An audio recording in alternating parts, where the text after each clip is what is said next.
espacio de nuestra serie de conversatorios en torno a temas de arte, discapacidad, inclusión y en búsqueda de formar una sociedad cada vez más eh, incluyente y mejor para todos. El día de hoy tenemos el gusto de compartir nuestro espacio con Jonathan Chacón. Jonathan Chacón es docente de apoyo para el proceso de educación inclusiva en un colegio de la ciudad de Bogotá, Colegio Hernando Durán Luzán. También nos acompañan Luz Marina Cero y Sebastián Sánchez. Sebastián es el hijo de Luz Marina. Ellos han llevado también un proceso de educación inclusiva en un colegio público de la ciudad de Bogotá. Él completó ya su proceso escolar con una experiencia muy significativa. Sebastián nos ha acompañado también como entrevistador en algunos de estos espacios y el día de hoy vamos a conversar con ellos tres como un acercamiento a algunas experiencias desde en el aporte de las artes, de la expresión artística, la pintura, la danza, el teatro, la escritura, la música, a los objetivos de la educación inclusiva. Puede ser que este no sea una experiencia aún avanzada, es un acercamiento inicial. La idea es que podamos empezar a dialogar en torno a este tema. Y, y bueno, contamos hoy con la participación del proyecto Capacidades Diversas del colegio, donde también ejerzo como docente. Jonathan, un gusto saludarte, qué bueno que nos acompañes. Y me gustaría para empezar que te presentaras, nos cuentes tu formación, lo que haces, incluso lo que te ha conectado con este campo de la discapacidad y la inclusión. Claro que sí, Juan. Bueno, primero que todo, buenos días. Un placer estar en este espacio invitado. Pido de antemano excusas porque tengo una afección respiratoria, entonces por ahí, si se me va alguna tos, pero me excusen. Mi nombre es Jonathan Chacón, soy docente de apoyo del Colegio Hernando Durán Luzán. Soy educador especial de la Universidad Pedagógica Nacional y tengo estudios de maestría en filosofía de la Universidad Santo Tomás. Trabajo como docente de apoyo en la institución hace 8 años ya, desde el 2016, y también sobre inclusión, precisamente por la perspectiva desde donde me formé, la Universidad Pedagógica, pues me ha abierto afortunadamente muchos espacios de investigación, otros de afectividad con comunidades. Venimos trabajando a partir no solo del concepto de discapacidad, que ahorita está teniendo un vuelco, una transformación, sino también de lo que implica ese rótulo de inclusión y todo lo que hay dentro y fuera de él. En ese orden de ideas, el proyecto del colegio se llama Capacidades Diversas, porque desde ahí es desde donde orientamos nuestra misionalidad y nuestra perspectiva pedagógica frente a lo que la educación inclusiva debería ser o a dónde debería apuntar. Y es ver capacidades más que dificultades, si bien es importante tener en cuenta las particularidades que cada sujeto tiene. Muchas gracias por la invitación. Gracias, Jonathan. Gracias por... Gracias, Jonathan. Y cuéntanos del proyecto del colegio, capacidades diversas. ¿Cuáles han sido los retos y los logros que han conseguido? Claro, Sebas, te cuento. En el colegio, retos al inicio bastantes todavía, ¿no? La educación inclusiva es un reto de hecho constante.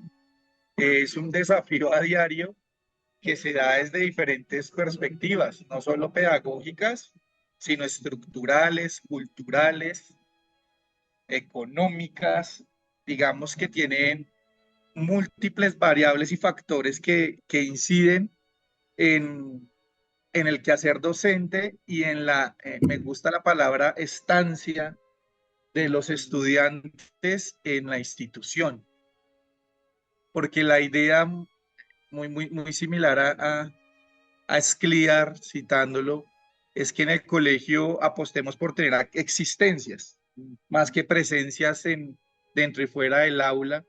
Y en ese orden de ideas, pues, ha sido un reto importante con la planta docente, con las familias, con los estudiantes que están y que también no están dentro del proyecto, pero que lo asumen como cultura institucional.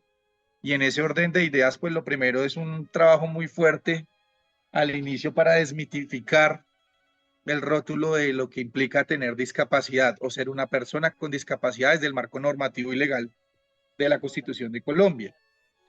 Darle un vuelco con el nombre o la postura del proyecto Capacidades Diversas, pues fue uno de las primeras apuestas que hicimos, porque nuestra intención era transformar, más allá de una práctica específica en el aula o de una metodología concreta, fracturar lo que constantemente o se instaura como normal en la sociedad, y es el rótulo del desconocimiento, el miedo, el temor hacia las personas con discapacidad, sea porque no tienen familiares o cercanía con comunidad, o porque de una u otra manera se han instaurado tabús alrededor de la misma que han hecho que la gente, en vez de acercarse, se aleje.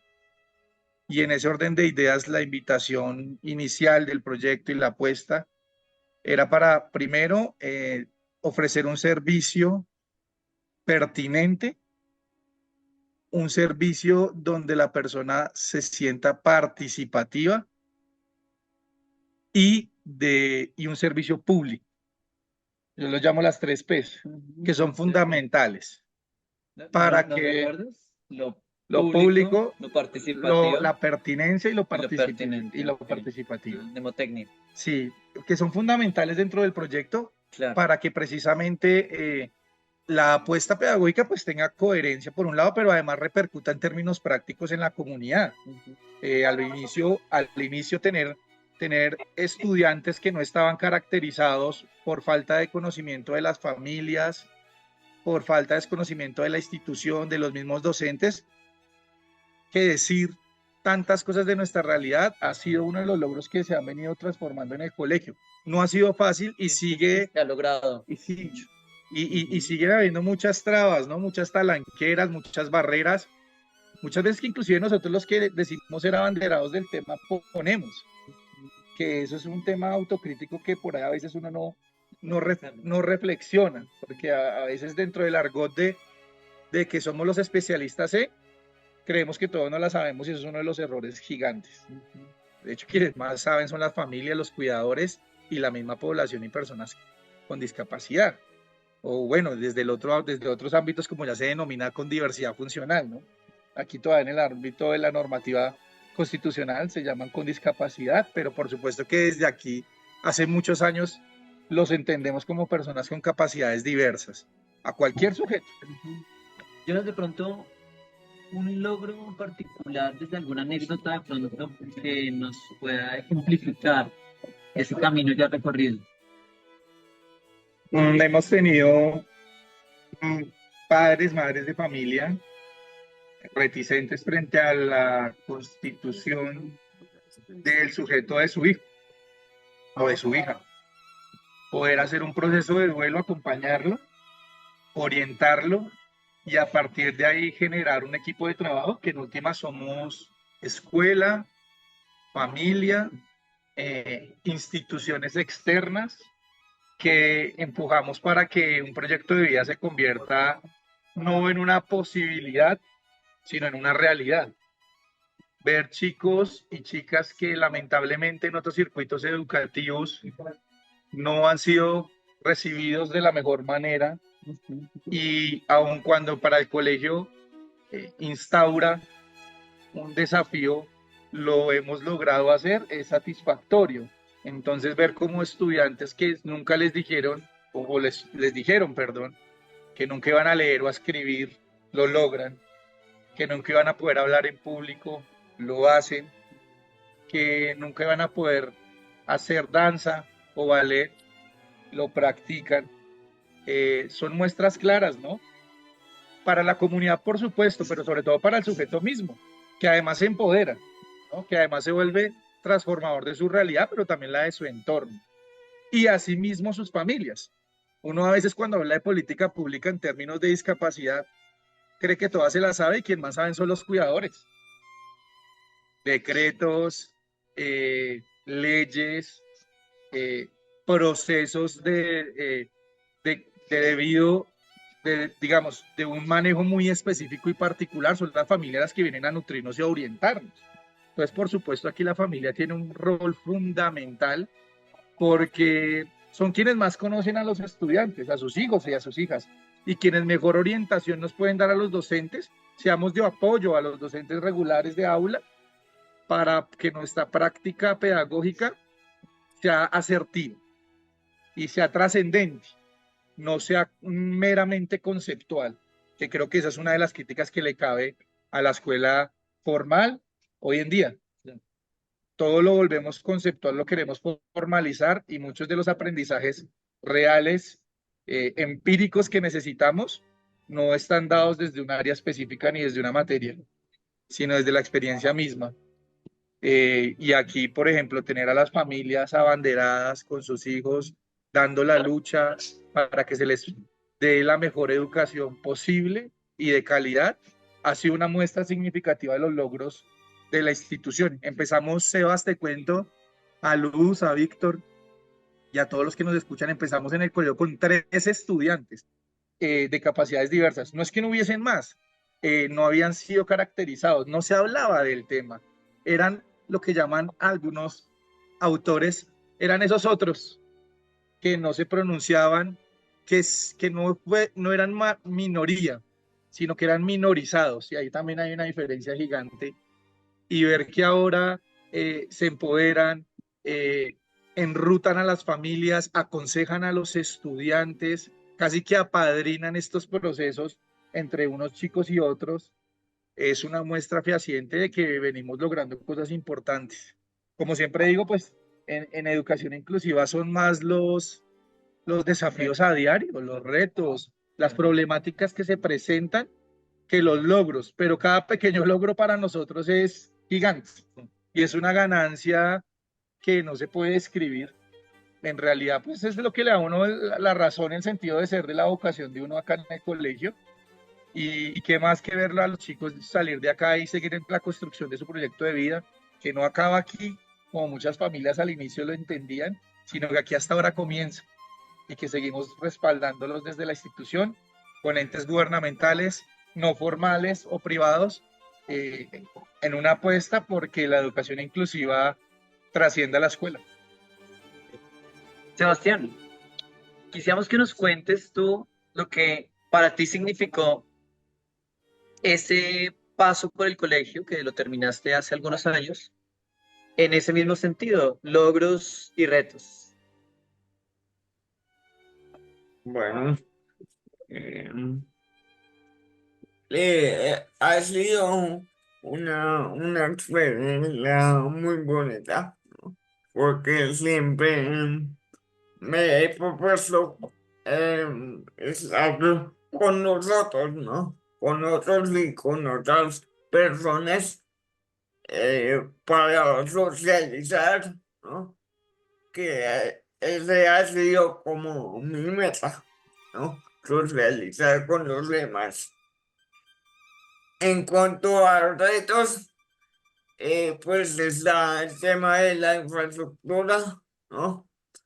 Entonces, fueron 2 cosas, ¿no? 2 temas, el temor y la cantidad.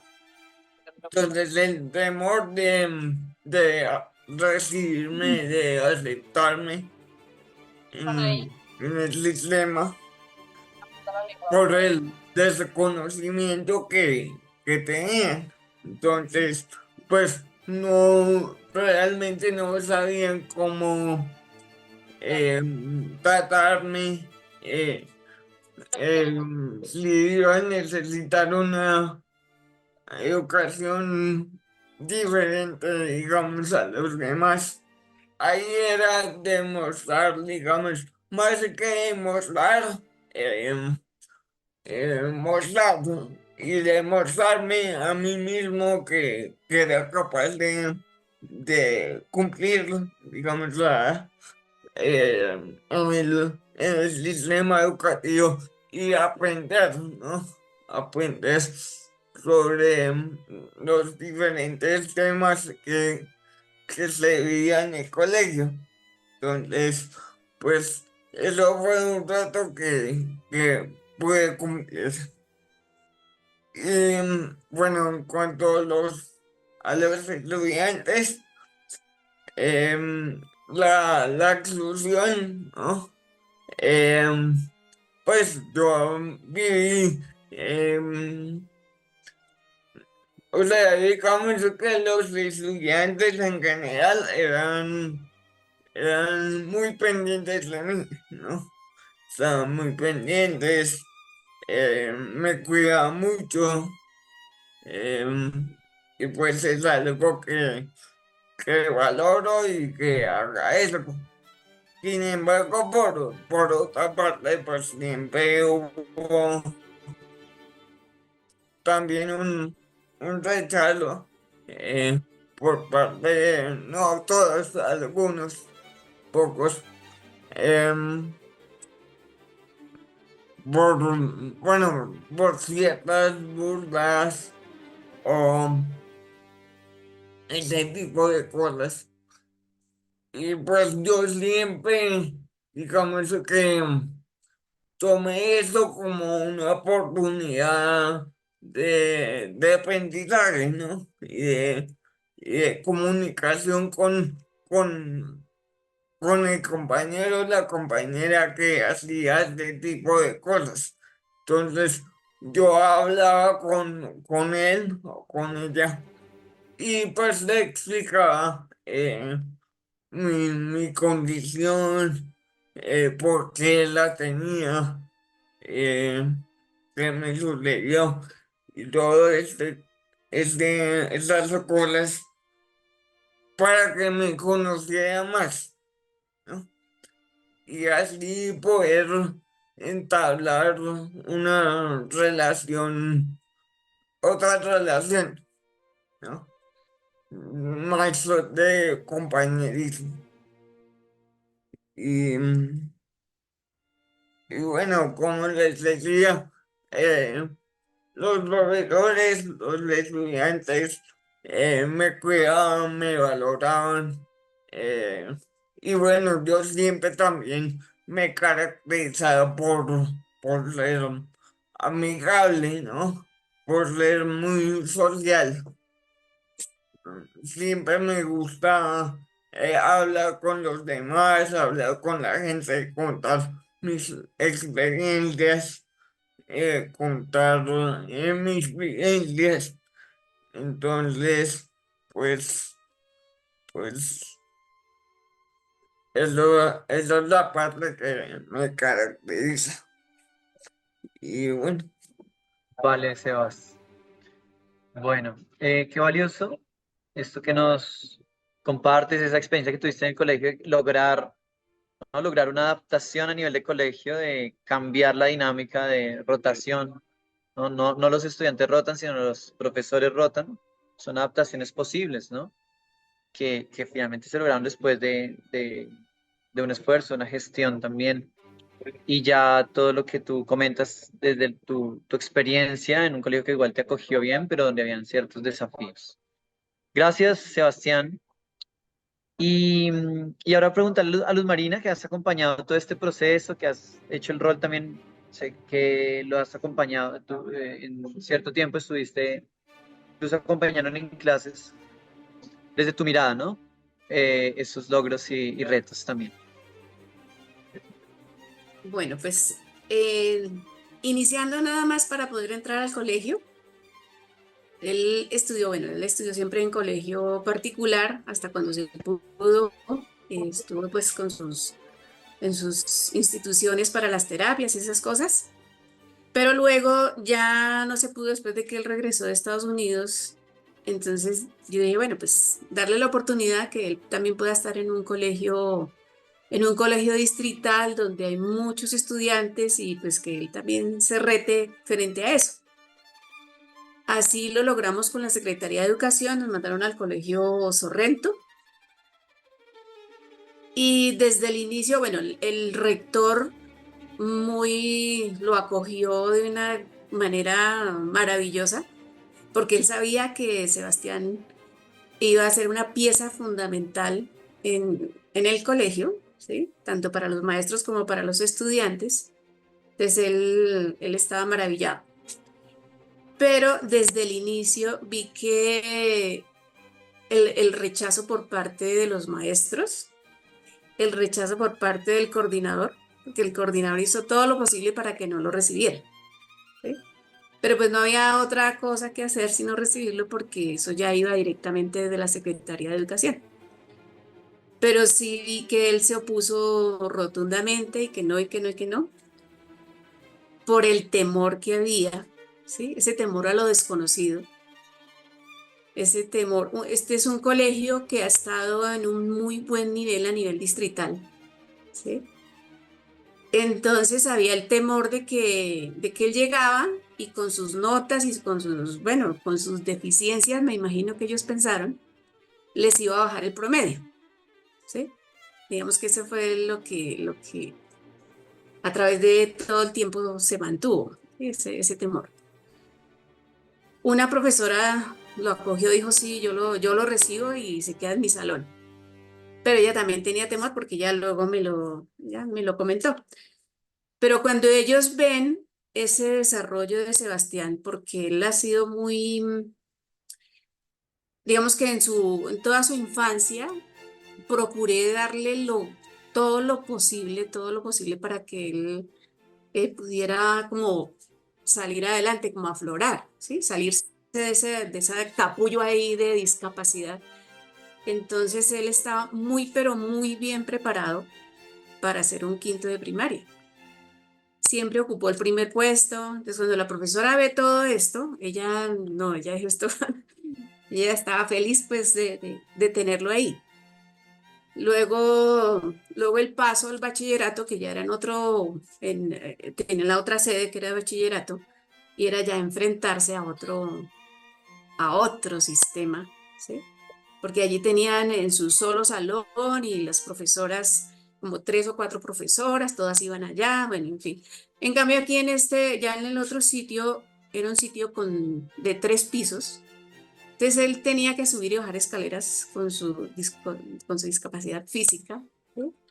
Pues que los compañeros tuvieron que acompañarlo y esas cosas que también fue maravilloso, porque esa era la oportunidad que realmente estaba viendo el rector, ¿sí? Cuando ya él tiene su cirugía, entonces logramos, porque ese fue un logro conjunto realmente, ¿sí?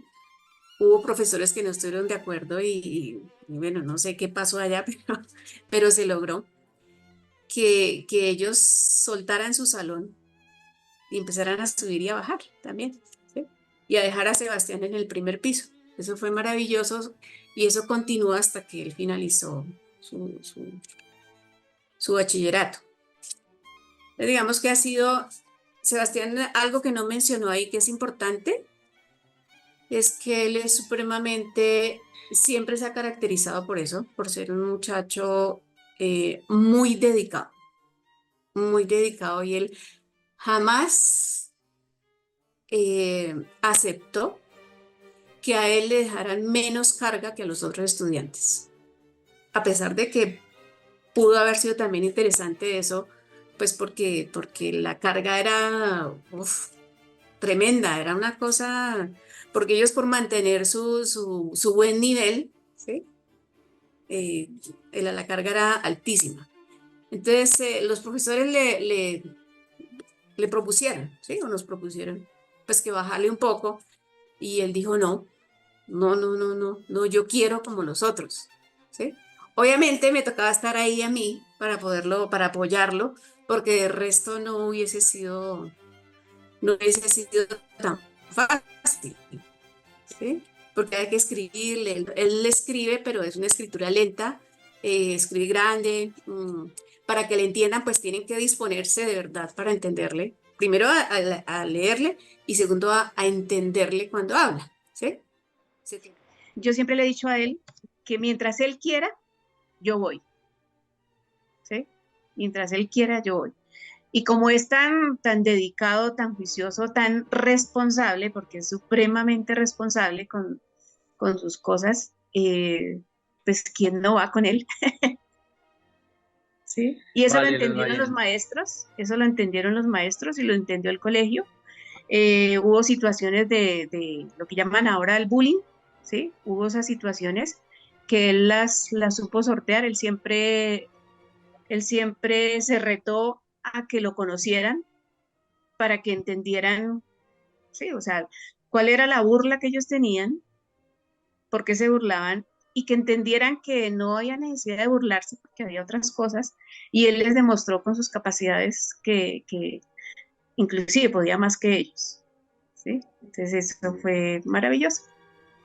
Vale, Luz Marina, muchas gracias. Muchas gracias. Bueno, Y, y es muy especial lo que mencionas de esa dedicación y de ese disponerse a que a que le conozcan, ¿no? También creo que como sociedad bueno, debemos a conocerles.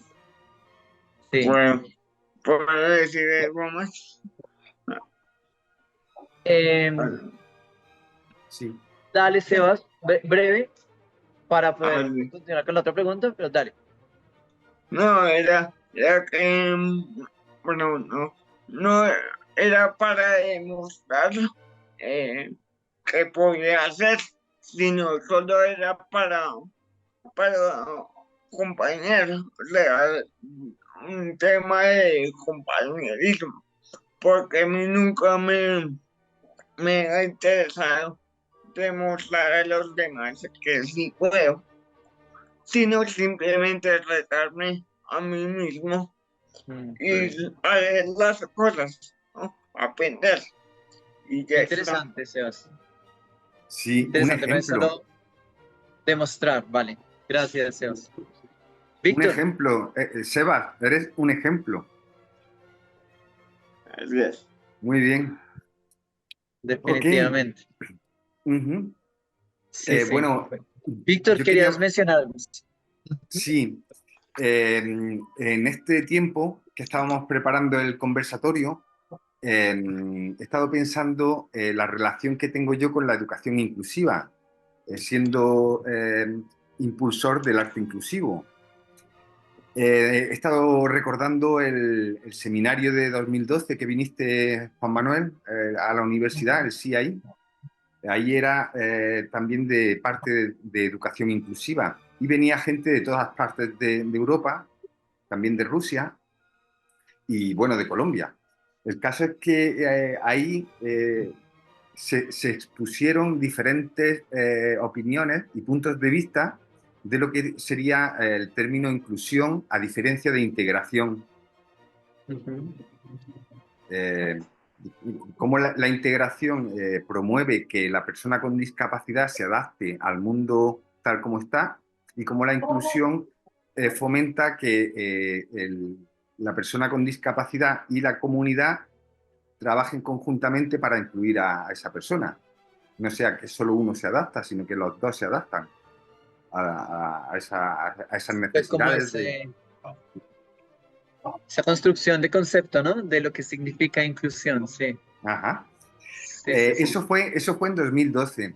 En 2011 yo llevaba varios años trabajando con una asociación moscovita muy importante, tiene el Festival Internacional de Teatros Especiales de Rusia, y cuando vieron que en Europa y en Latinoamérica se empezaba a hablar del término inclusión, la Facultad de Psicología de esa ciudad, de Moscú, creó el primer seminario internacional de inclusión de Rusia. O sea, imaginaros eh, como el principio de lo que estamos hablando. Ahí participaban representantes de Canadá, Estados Unidos, Alemania, Noruega, Finlandia y España, y Rusia. Éramos 7 países. Y imagínate la diferencia entre el de Canadá con el de Finlandia o el de Noruega. Ahí también aprendí bastante de lo que sería buenas prácticas de inclusión en esos países, en Canadá, y muy interesante también. Y quería aportarlo en relación a la conclusión que llego de lo que sería la posible educación inclusiva. Creo, Jonathan, que como ya hemos hablado en otros conversatorios, todo está muy al principio. ¿Sabes? Hay gente, investigadores de las mejores universidades a nivel mundial que están ahora, que llevan una década máximo, trabajando el tema de la inclusión. Te lo digo para que no te desanimes y continúe tu trabajo porque, ¿sabes? Como es el principio. Y eso en lo que sería el término de la inclusión, por ejemplo, cuando hicimos el seminario en la universidad, me hizo mucha gracia el ponente de Alemania, venía de Berlín, decía que en Alemania le daba miedo la palabra inclusión porque, claro, se tenían que poner todos los profesores y profesoras de todos los colegios, universidades, a aprender cómo tratar a una persona con autismo o con hiperactividad. Claro, y entonces si le metía a una persona con hiperactividad en una carrera de química que tenía que coger tubos, hacer ensayos, claro, si tenía hiperactividad, imagínate cómo el profesor le daba miedo tener que adaptarse a un hiperactivo en una clase, en un laboratorio químico. Claro, imagínate. Entonces me hizo mucha gracia, ya te digo, os digo, el ponente de Berlín, porque claro, decía eso, que incluso la locomotora de Europa le daba miedo la inclusión, porque claro, era como, cómo se empieza este tema. Eso en relación a ese tema, el tema de la educación, y creo que se está avanzando mucho en España, en Europa y en la Commonwealth, mucho términos de inclusión y más, yo estoy más especializado en la expresión artística, en la parte artística. Eh, y veo cómo se están empezando a generar festivales o talleres permanentes de pintura o de danza. Y os doy la enhorabuena por esta iniciativa de haber puesto en marcha el conversatorio de educación inclusiva y expresión artística, porque creo que es súper innovador. ¿Sabes? O hablo teniendo en cuenta de ponentes de Finlandia que tenían 80 años y te explicaban, ¿sabes? Como que he aprendido de gente que llevaba muchísimos años en este tema. Y ya os digo, os doy la enhorabuena también. Y ánimo, Sebastián, Luz Marina. Gracias, Víctor. Gracias. Eso es. Ahora, desde lo que tú nos hablas del arte, justamente, queremos conocer, Jonathan y cada uno de nuestros invitados, esas conexiones iniciales o presentes de lo artístico, desde algunos de sus lenguajes, puede ser lo plástico, puede ser lo musical, la danza, el teatro, la escritura creativa, en estos procesos.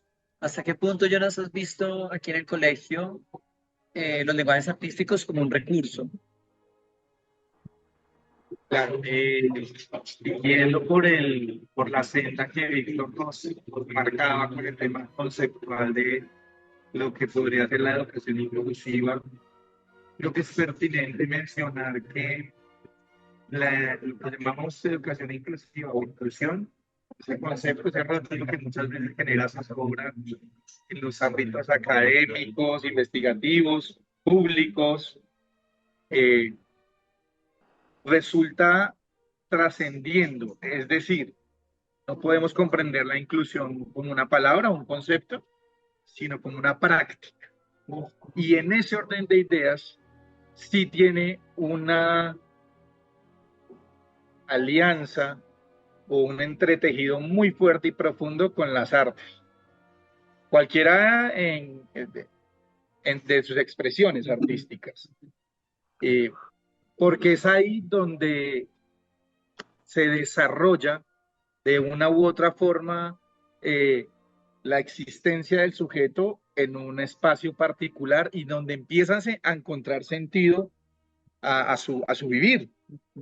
¿Por qué estoy haciendo lo que hago? ¿Para qué? ¿Con qué sentido? ¿Para dónde voy? ¿Quién soy? Entonces, el arte, de hecho, en sus inicios tiene una esfera filosófica muy fuerte. Si no se parte de ella, no se puede crear, no se puede generar arte. Y en ese orden de ideas, siento que los contextos educativos todavía seguimos siendo integracionistas, no inclusivos. Nos falta aún muchísimo, pero intento ver la inclusión no como un estado educativo, sino como actos que surgen en la práctica diaria dentro de un ambiente o contexto específico. Es decir, si bien todavía estamos dentro de un paradigma integracionista, y le queremos llamar a eso inclusión, sí hay momentos donde la inclusión aparece y son en pequeños actos, en pequeñas acciones, en cómo empiezo a concebir al otro, pero también a apalabrar el otro. Ya no es el minusválido, ¿cierto? Ya no es la persona especial, porque a ver, también esos paradigmas, salimos del segregacionista, del excluyente, y ya nos estamos yendo al otro extremo, y entonces ya la sobreprotección del otro, ¿sí? La incapacidad del otro, porque no puede, porque pobrecito, porque qué lástima, que también es un extremo erróneo, que no debería ser. Y ahí el arte tiene un sentido muy fuerte porque dentro del proyecto de capacidades diversas, creo que ha sido un aliado inicial. Yo le agradezco a Juan siempre por creer en el proyecto, y a todos los que están acá, de la comunidad educativa que siempre ha creído en nosotros, pero sobre todo en los chicos, en las chicas, que son los representantes y en últimas quienes sienten y viven eso que llamamos educación inclusiva en sus cuerpos, en sus pieles, en sus experiencias, en sus sentires diarios, ¿sí? Me gusta mucho llamarlo desde algo que Walter Miñón lo llamaba desde sus lugares de enunciación. Y a partir de ahí, creo que sí impacta en la cultura institucional. Por contar algunas de los logros que Sebas nos preguntaba, para de pronto que Víctor también sepa, la señora Luz y los que nos acompañan, es impresionante y para mí es muy satisfactorio ver cómo hemos impactado a la comunidad a tal grado que los docentes están haciendo en su gran mayoría sus investigaciones posgraduales y maestrías en inclusión. Para mí ha sido un aspecto a rescatar de la comunidad educativa en ambas jornadas, ya que estamos en la mañana y en la tarde, y ver cada vez docentes más comprometidos con ello, no por obligación, sino porque se dan cuenta de la pertinencia y también del vacío en la cual en los pregrados no nos forman para la diversidad, que pues a nadie es un secreto. Aunando esto con las artes, pues como lo indiqué, son un aliado indispensable porque le dan sentido a los estudiantes en portar un uniforme, sentido de identidad, en sentirse parte de algo, ¿cierto? Más grande que ellos mismos, en impactar de manera mutua, porque muchas veces nosotros decimos, démosle la oportunidad al estudiante con diversidad funcional a que entre al aula, y resulta que ese estudiante o esa estudiante que ingresa le cambia el mundo, es a los que están alrededor de, ¿cierto? Y esas experiencias son invaluables, que es lo que queremos y cada vez auscultamos más a que suceda en la institución, y es ver la riqueza que hay en la diversidad, ¿sí? Y no se trata entonces aquí de opacarlo, de rechazarlo, de negarlos, porque ahí es donde caemos en el error de cerrarle las puertas como institución, sino todo lo contrario, la apertura. Y seguramente en esa apertura, desde lo artístico y desde lo académico, puede hacer mucho, ¿no? Para empoderar esa misma particularidad, esa misma individualidad. Claro, nos está implantando constantemente qué vamos a hacer. Hay un punto también de crisis pedagógica que es necesaria, porque cuando estamos en nuestros lugares de comodidad o en estas zonas de confort, pues casi que la práctica pedagógica se vuelve un manual, casi que se vuelve un tema monótono y nos volvemos máquinas, ¿sí? Y en ese orden de ideas, que se irrumpa desde la diversidad que cada persona tiene, es fundamental para que el quehacer pedagógico se reinvente y además deconstruya lo que se creía como verdad para construir nuevas realidades, que ahí es donde el arte eh, nos ayuda a aclarar eso. Y si no aclarar, por lo menos sí a ponerlo en duda, en crisis, esas situaciones. Porque muchas veces intentamos ver el aspecto académico como algo armónico, pero también es válido cuando se ve como algo caótico en términos de ver las crisis existenciales de los sujetos en un contexto donde no se sienten comprendidos, interpretados, interpelados, y el arte posibilite esas formas de expresión que dicen mucho desde diferentes roles y márgenes. Entonces eso es fundamental, Juan, y por supuesto que desde el colegio, desde el proyecto, siempre hemos estado articulados porque son formas no solo válidas, sino necesarias, vitales para los seres humanos en su trayectoria armónica educativa, ¿sí? Para que salgan pues, siendo sujetos críticos, propositivos, como Sebastián, ¿cierto? Que no hace y que no actúa en pro de lo que devengan los demás o para demostrarle al otro, sino a sí mismo. Tiene una repercusión práctica e introspectiva fuerte el mensaje que nos da Sebastián, al cual pues evidentemente felicito, espero que siga así y que pues es muestra de que la educación inclusiva con sus bemoles tiene muchas más cosas positivas para aportar que temas a corregir. Gracias, Jonas. Gracias, gracias y qué bonito conceptos estos como los de ese lugar de enunciación, ¿no? Y como el arte nos permite enunciarnos desde un lugar distinto a la carencia, ¿no? Desde un lugar distinto a lo que falta, ¿cierto? Gracias, Jonas. Gracias, Luz Marina. Es breve el tiempo que nos queda ya del espacio, pero también preguntarte algo especial que hayas visto en lo que significó lo artístico para Sebastián. Bueno, así muy concreto, esta parte teatral de la que él habla, que fue algo que, una presentación que hizo la clase de filosofía, a él le nace esa inquietud y él es apasionado por la filosofía, ¿sí? Entonces siento que desde ahí, de esa expresión y de eso que él pudo, digamos, como realizar allá delante de todos sus compañeros, a él le apasionó, la filosofía, ¿sí? Y él continúa en este momento, o sea, está muy, muy dedicado.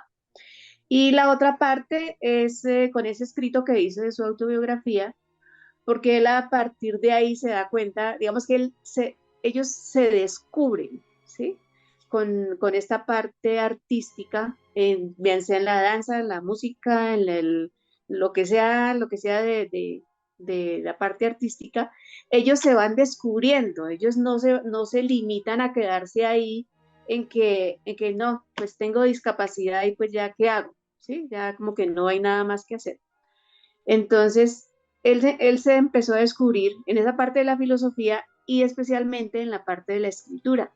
Él a partir de ahí ha hecho escritos no solamente a nivel académico, sino también otra parte de escritos, algo escribió sobre el amor, que me pareció una cosa maravillosa y muchas otras cosas más, ¿sí? De la expresión de su sentir y de su corazón y del amor que hay dentro de él, ¿sí?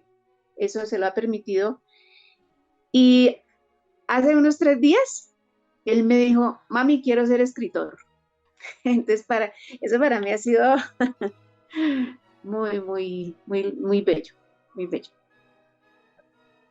Vale, Luz Marina. Bueno, qué bello y esperemos que Sebas pueda aportarnos mucho al mundo desde su creación literaria también, como ya lo hace de muchas otras formas. Bueno, vamos acercándonos al final de este espacio.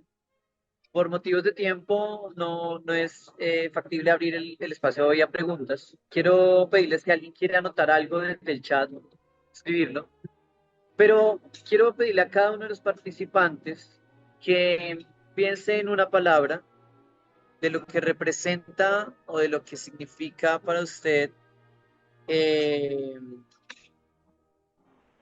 la educación inclusiva y el arte.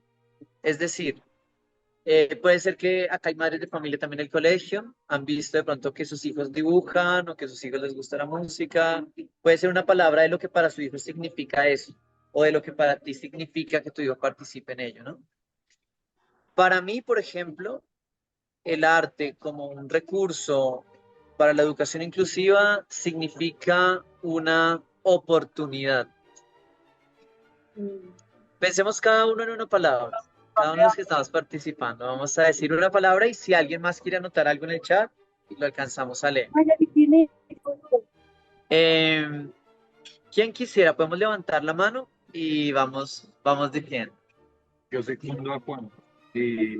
Para mí es poder. Poder. Jonas. Gracias.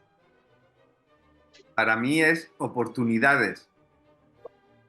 Oportunidades. Gracias, Víctor. Para mí es florecimiento.